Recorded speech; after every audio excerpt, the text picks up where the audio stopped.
What's up guys, GundamFan, welcome back to the channel. Today is a busy day, lots going on, so the video is going to have a couple of parts to it. As you can see, some parcels and a Wing Zero. I snap built this kit, I've just finished it. It's alright. It's not the best kit I've got to work with, but it does look beautiful. But we'll discuss that in a minute. I've got some parcels today, and I think I know what they all are. It's a first. It's a first. I think this is from Gunprimer. I think this is from a channel supporter, Mr. Argni, and I think this is for Mr. Argni. I'm going to send to him because we're exchanging gifts. So that's pretty cool that they've both arrived at the same time, so I can get this shipped out to him. But let's open this. Let's see what's going on.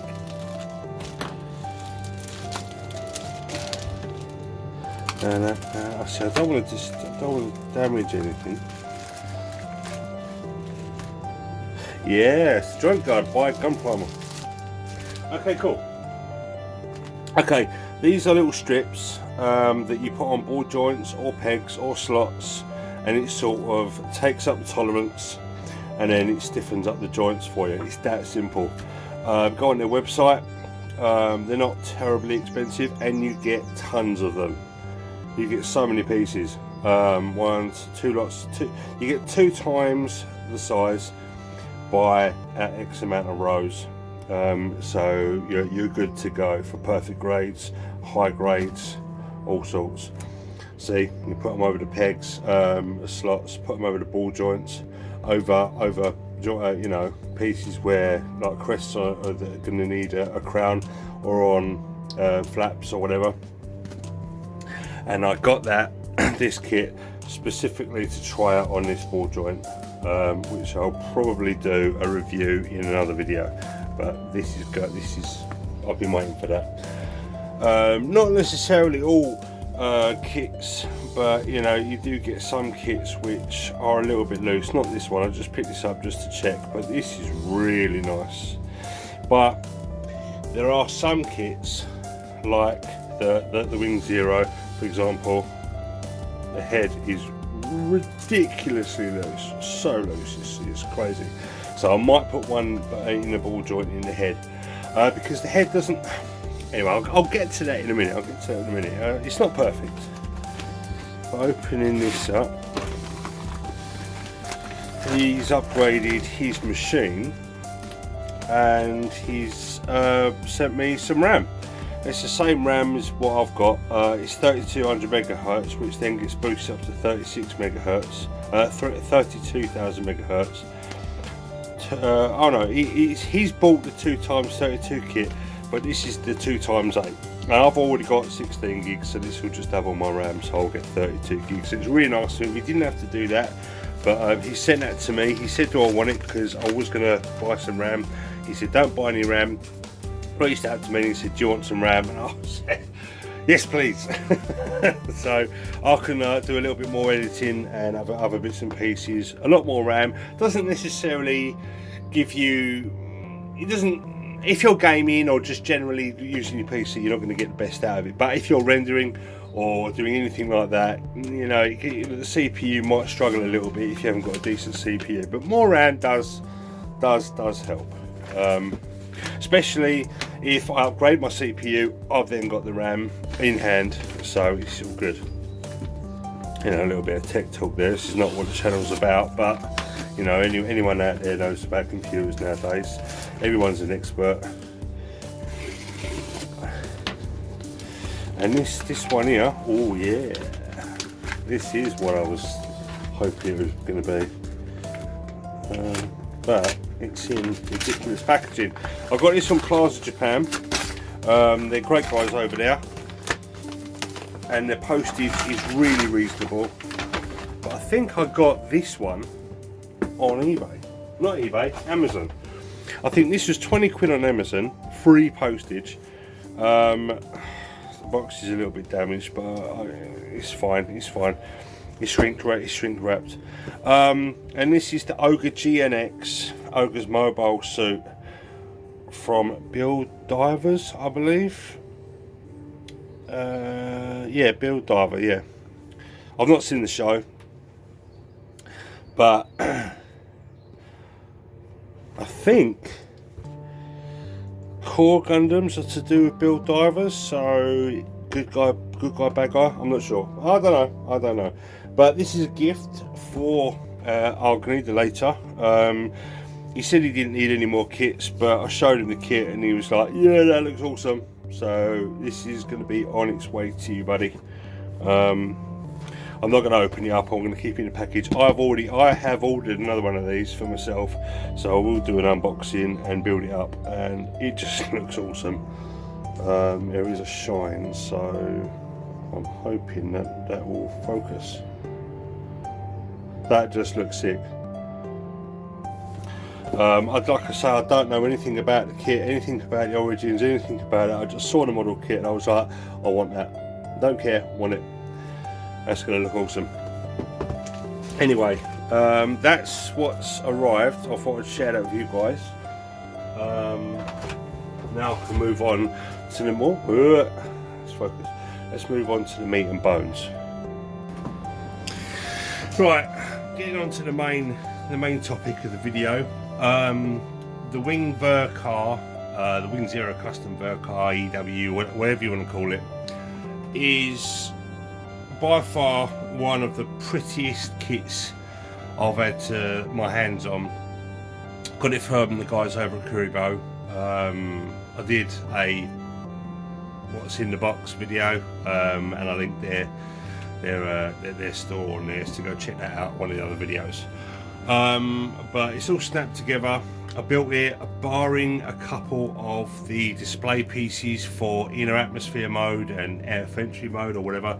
They're like a piece that goes on the chest to snap the wings together, or the groin or whatever, and then when it's in flight mode there is like a base adapter. But they're the only two pieces that I haven't sort of got out.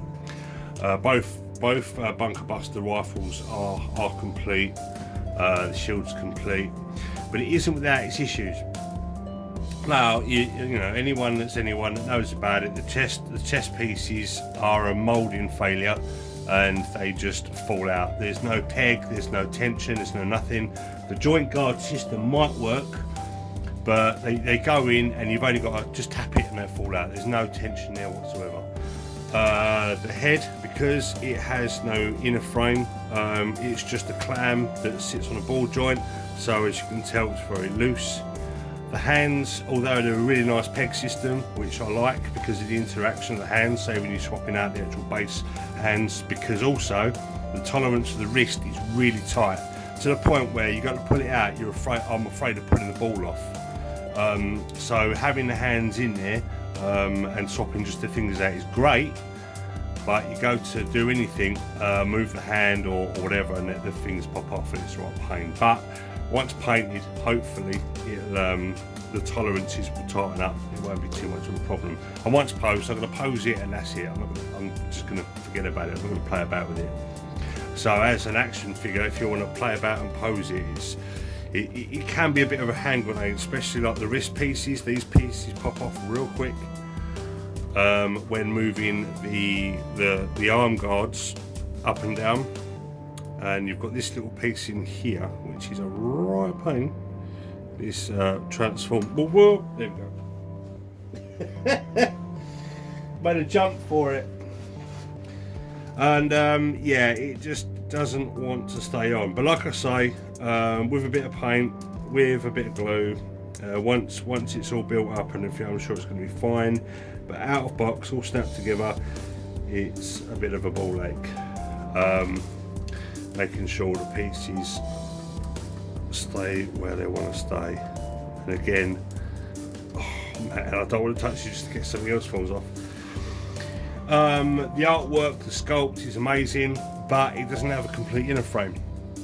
The head, the arms, it's just not. I thought for an MG it would have a full inner frame, but it don't. Unfortunately. I don't know whether because it's a transformable Gundam or whatever reasons there are behind it. but inside the head there's nothing. The feet, I suppose you could take all the red bits off, and the legs are pretty much full frame. The chest, no. You know, you just wouldn't be able to display this in any capacity without its armour on. It would just look like a mess. So that's a bit of a shame. But its price was quite good. I mean, on pre-order I got it for 58. It took ages to get to me, but I avoided resale, the resale trap, where normally kits, like if you miss a pre-order window, you know, the resellers get their teeth in, and that's it, you start paying double, triple the price plus postage and all that sort of stuff.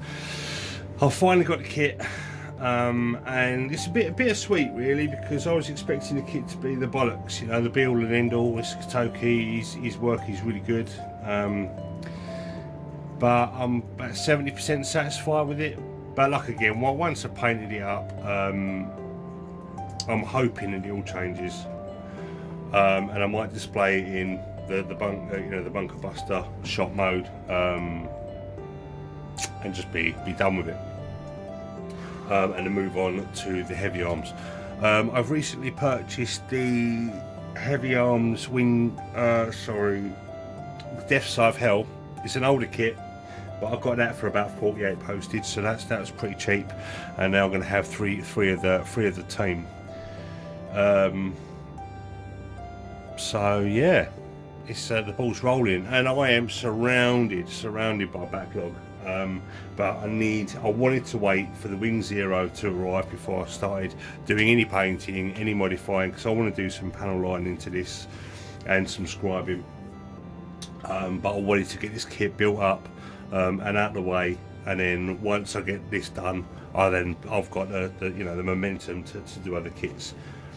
Hitting a little bit of a wall because of work and time, but I'm surrounding myself with all the kit and all the tools, all the paints and stuff, so it's a slow process. So I do apologise for people that might be keen to see me painting again, but it's going to happen.